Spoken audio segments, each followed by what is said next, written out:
This is John McGrath with Alight Solutions. Today we're going to be walking through the Workday Adaptive Planning operating expense dashboard in our higher education demo.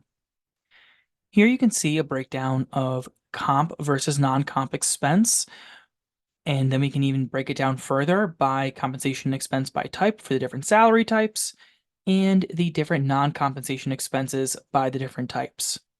We can even see a long range look of expenses with actuals being highlighted in green, and then non-highlighted in green in the white is the future fiscal years. We can also have KPIs that show the current fiscal year as well as the monthly trends. We also have the approved new expenses for requests, not only the next fiscal year, but if we have a long range look of new requests, such as requests for a capital campaign, we can see what that increase looks like. We also have areas that are heavily scrutinized for sustainability, such as utilities. So we can really drill into areas such as oil or natural gas or fuel usage.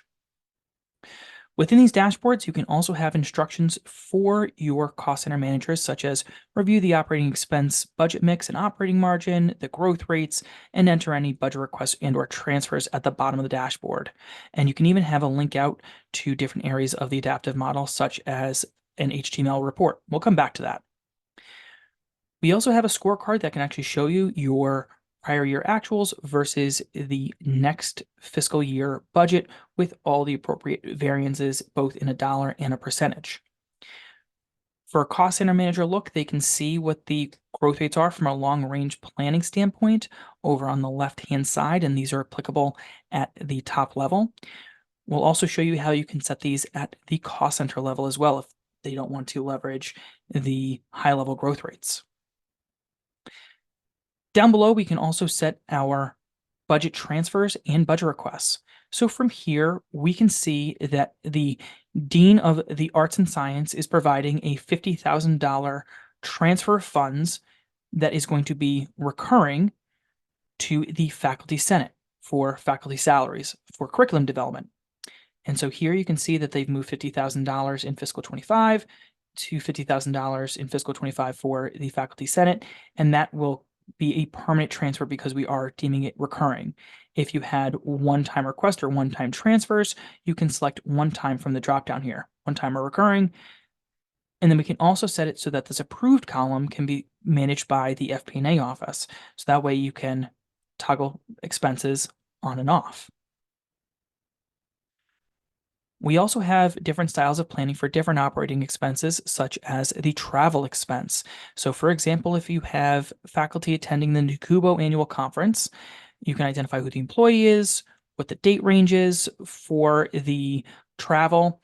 We can even set back-end assumptions for the different airfare type for where they are traveling to. And so if they choose different locations to travel to, they'll have a different expense associated with that.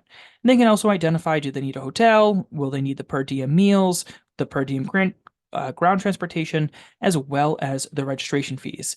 If any of these don't cover the particular travel, they can always come into the time span on the right-hand side and also select what the expenses are going to be year over year. Another different type of operating expense management could be a prepaid schedule, such as software. So we can have here, the Microsoft Suite is an annual contract over this period of time. The amount is 1.2 million. And then if we deem it that is going to be renewable, then we'll actually have that expense continue on in perpetuity versus maybe Salesforce, for example, you're not going to renew that contract. And when the contract terminates, that'll be the end of that expense.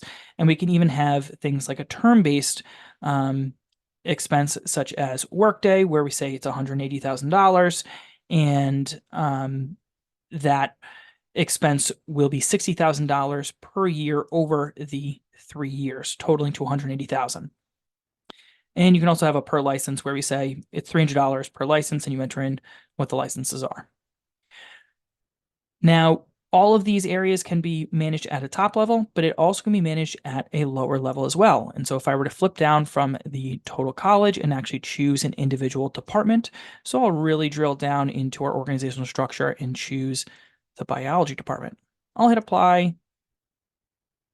And now we can see all of our charts and graphs change significantly for this one particular department. And here we can see that the compensation expense is significantly larger than the non-compensation. They do have a new request. And so if we come down here, you can see they have a new request for student workers for a research project, and they're expecting $50,000 per year for the student workers. And we can also set growth rates to be different than the high-level growth rates. So for example, if I were to say that the travel and entertainment, we're expecting a high inflation in this particular area, we can say that this is going to be 10%. So right here, I'm going to be very much monitoring this line. When I hit save, and now all of our charts and graphs update, give this a moment. And now we can see that the overall variance is 9%. There are some expenses that are within here that are not following the exact growth rates, so that's why we're seeing a blended rate. And lastly, we can see that in the instructions in here for the budget managers, we can bring them out to a much more detailed look. And so if I were to click on this report, it'll actually bring me to a completely different page and a different report. This is our operating expenses. And so here I can have a much more detailed look at all my different expenses and drill down into the individual GL accounts for how this is being made up. So prior actuals versus budget, year-over-year dollar variances, year-over-year percentages. We can even have flags to identify if they go over a certain threshold. And what does the long range look for this as well? I hope you've enjoyed this review of the operating expense dashboard in adaptive planning.